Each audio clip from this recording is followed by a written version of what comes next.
Hey everybody, Rory here with another update from this week. Here on another hot day at our Gonzalez vineyard. Small vineyard we have, just about 7 acres, mostly planted to Zinfandel, although there's a little bit of Petite Syrah and a little bit of Carignan here as well. Some of you who are wine club members maybe, or have tasted some of the older wine club wines, we did a 2014 single vineyard Gonzalez. Gonzalez, when it's on, is just absolutely fabulous. Gonzalez has had some problems with disease the last couple of years, so we've kind of spent the last several years rebuilding it from the root up, and we'll get to see some of the literal fruits of that labor and some of the labor in progress going on with that. So we'll turn this camera around and I'll show you, we've been talking about bloom and everything, it's getting into set, and we'll start to see our first few real live berries for this year. So let's check it out. So you can see here the vine rows. We are in the Cuneo block of Zinfandel here, which means this is all Zinfandel on St. George using a clone called Cuneo, which is an old vineyard over in Sonoma, and that's essentially the clone.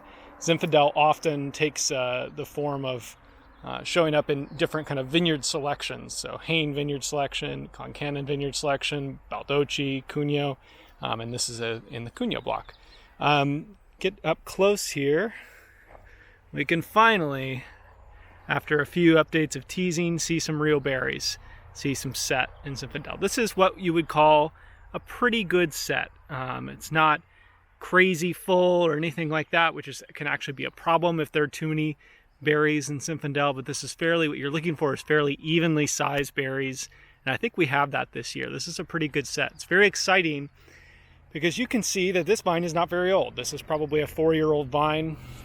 This was replanted 4 years ago after a pretty deadly wave of Pierce's disease affected this entire vineyard. Now you can see, looking down these vine rows, you see a lot of young vines. This vineyard was originally planted in 2004, but we've had to replant probably, conservatively, I'd say 75% of this vineyard has been replanted in the last 5 years.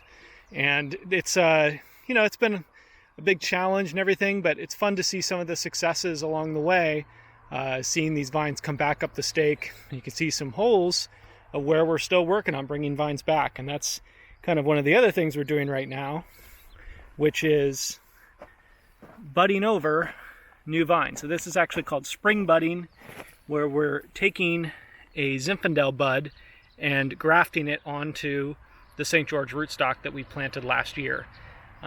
These vines wouldn't have been quite big enough to bud last fall. Instead, we waited for this spring to let them have another winter to get big, and then we put the Zinfandel on there. So we just saw the vine that just got budded over just now. 1 year later, if all goes according to plan, that vine will look like this.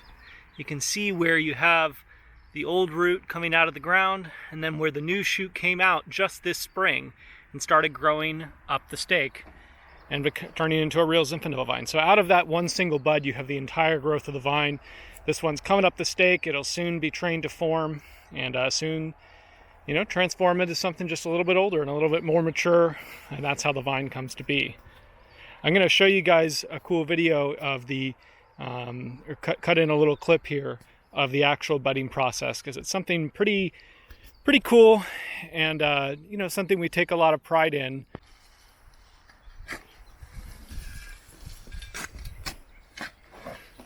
Here Luis is uncovering the vine. It's a St. George vine, and exposing the stalk on there, making sure it's nice and clean. Now he's just cut the bud off of the stick of Baldocci clone Zinfandel. He's going to prepare the budding site, making a notch with the knife, cutting out an equal size notch in the stalk of the root to fit the bud, notches the bud in there, pushes it in. Now takes a little budding tape, secures the bud in place with just a little bit of white tape.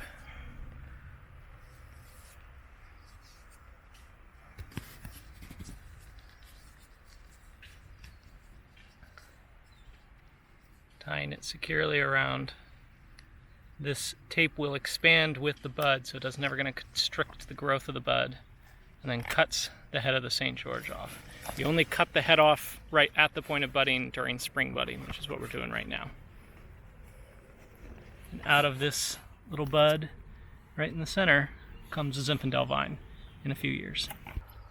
The focus on having a full-time crew and promoting the kinds of skills like field budding is a fairly rare deal these days. Most of that stuff is contracted out. We decide to train internally and reward internally that kind of expertise, which is something that's, they make it look easy, and it just, I invite you out to come and try it, because it's not easy. It's really hard, but it's very cool, and it's very essential to kind of the long-term maintenance of a vineyard and keeping things going. So just wanted to point out one other thing that, we talked about the Cunio clone in the other block. This is the Hain clone. Hain, I pointed out last week, as being kind of the granddaddy of Napa Valley Zinfandel vineyards. And this is budwood that we took from the Hain vineyard. And, it's just to speak about clones for a second, it's, while the clones do taste different and they end up with different flavors, a lot of what we talk about when we talk about clones and their impact in viticulture has to do with kind of how they form.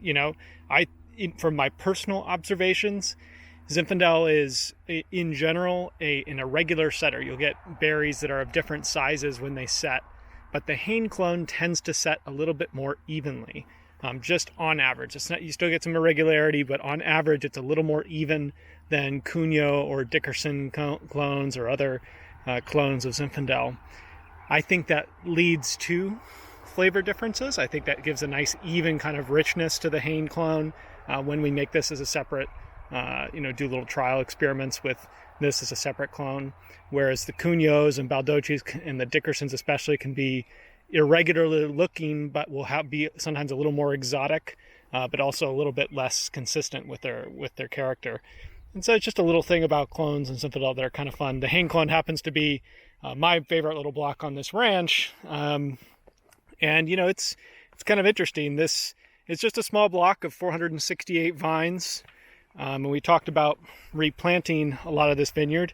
Here is one of 4 remaining vines from the original planting. All 464 of the other vines in this block died sometime after 2014 and were replanted due to Pierce's disease. We may do a deep dive on Pierce's disease at some point in the future, especially talking about kind of some of the new innovations we're coming up with to defend against it. But pest and disease, a real thing out here in the vineyard. So kind of interesting to figure out why this lone survivor is still around. Anyway, just a fun little thing about this tiny little block that happens to be one of my favorite blocks of Zinfandel here at Frogs Lake. So that's the update for this week. Just seeing set pop up everywhere, including in Cabernet. So far, it's looking like a pretty good set overall. Getting kind of into an exciting phase where we get the first kind of peek at what the vintage is going to look like. It's another hot day. It's been a dry year so far. We've had some up and down weather, but so far the vines seem to be pulling right through it, not really being slowed down too much. They're definitely still growing like crazy. So we're in the middle of growing season and we're just going to keep rolling. Anyway, hope you're all well.